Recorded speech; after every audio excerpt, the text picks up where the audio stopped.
ചവറ വികാസ് കലാസാംസ്കാരിക സമിതി ലൈബ്രറിയുടെ നേതൃത്വത്തിൽ ONV സ്മൃതി സംഘടിപ്പിച്ചു. പുഷ്പാർച്ചന, കാവ്യാർച്ചന എന്നിവയും നടത്തി.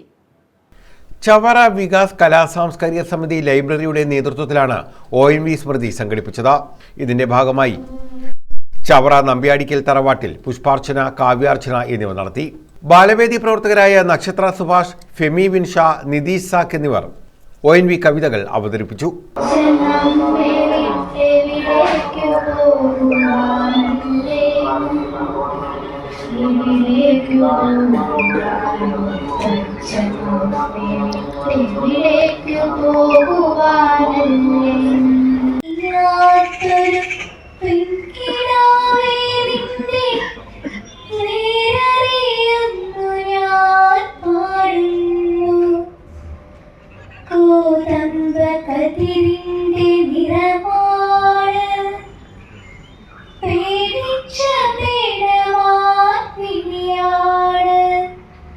പുഷ്പാർച്ചനയിൽ വികാസ് പ്രവർത്തകരും കുടുംബാംഗങ്ങളും സാമൂഹ്യ സാംസ്കാരിക പ്രവർത്തകരും ഉൾപ്പെടെ പങ്കെടുത്തു. News bureau, Chavara.